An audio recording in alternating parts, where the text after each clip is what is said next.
வெப்பத்தை தணித்து உடலுக்கு வலு சேர்க்கும் பதநீர் விற்பனை நடைபெற்று வருகிறது. இந்த வருடம் கோடைக்காலம் தொடங்கிய நிலையில் கடுமையான வெயில் வாட்டி வதைத்து வருகிறது. வெயிலினால் ஏற்படும் உடல் வெப்பத்தை தணித்துக் கொள்ள இளநீர், மோர், பழச்சாறுகள், குளிர்பானங்கள் ஆகியவற்றை பொதுமக்கள் நாடிச் செல்கின்றனர்.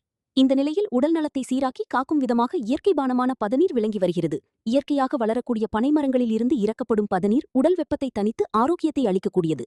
குறிப்பாக உடல் வெப்பத்தை தணித்து கண் பார்வை அதிகரிக்கவும், வயிற்றுப்புண், வயிற்றுவலியை போக்குவதுடன் ஜீரண சக்தியை பெருக்குகிறது. மேலும் மலச்சிக்கலையும் போக்கும் தன்மையுடையது. இத்தகைய சிறப்பு வாய்ந்த பதநீரானது ஒவ்வொரு வருடமும் கோடைக்காலத்தில் திருவாரூர் பகுதியில் விற்பனை செய்யப்படும். இந்த ஆண்டு பனைத் தொழிலாளர்கள் திருவாரூர் பகுதியில் 1 லிட்டர் பதநீர் 60 ரூபாய்க்கு விற்பனை செய்து வருகின்றனர். இயற்கை உணவுகளுக்கு மக்கள் ஆர்வம் காட்டி வருகின்ற நிலையில் கோடை வெப்பத்தை தணித்து உடலுக்கு வலு சேர்க்கும்